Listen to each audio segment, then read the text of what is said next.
Without objection, so ordered. And I now recognize myself for my opening statement. Good afternoon again, everyone, and thank you very much for joining us this afternoon. Thank you to the governors, Governor Guerrero, Governor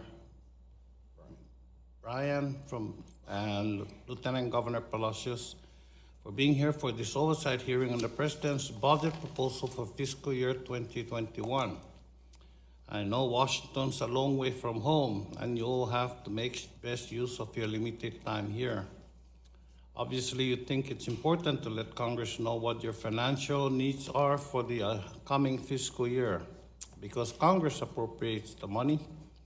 And I want you to know that the Office of Insular Affairs was also invited to be here to explain and defend the President's budget, and they declined. And given the way they wanted to cut your funding, I can understand why they may not want to be here.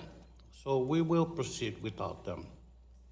I would like to take a quick look back before we talk about the future.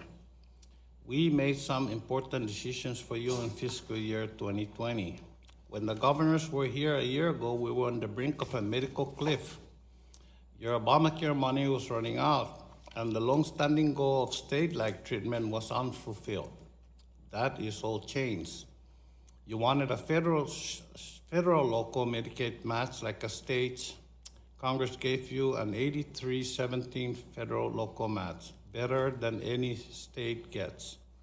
You wanted unlimited federal money like a state. I can't say we got unlimited money, but in the case of the Marianas, for example, Congress provided $60 million. That's 9 times more than current law, exactly what the governor's office told us would cover their costs. What we did not get you is a permanent fix. Congress was ready to give you 6 years of funding. I understand that the White House is responsible for cutting that back to 2 years. It was the last item on the agenda before the President said he may consider vetoing the budget if 6 years of funding for Medicaid for Puerto Rico and the other territories are in there. So now the ball is in your court. Congress wants you to have more Medicaid money, and we're willing to give you a very generous FMAP, just what the governors are asked for.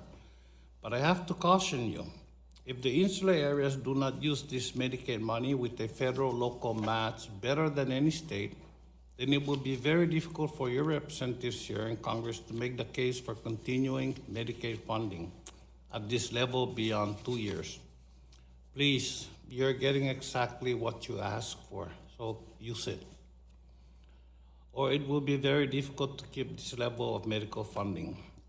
I would also like to note that all the insular areas are in recovery mode. Hurricanes in the Caribbean, typhoons and cyclones in the Pacific have had a devastating impact on individuals, families, public infrastructure, and your economies. Congress has provided literally billions of dollars for the recovery. In last year's Disaster Relief Act, we set aside $129 million specifically for the Northern Marianas U2 recovery. The Marianas is getting $249 million in CDBG-DR funds. And all the insular areas have access to recovery money from the EDA, the Agriculture Department, the Army Corps of Engineers, and other federal agencies. I want to let you know, and I think I can speak for all the insular representatives, we are tracking the money Congress appropriated for you. If you're having any problems getting that money, if agencies are slow to respond or put up any roadblocks, let us know, please. We want you back on your feet as quickly as possible. During your statements today and during questioning, there will be ample opportunity to discuss the specifics of the President's budget. And so I will now turn to the distinguished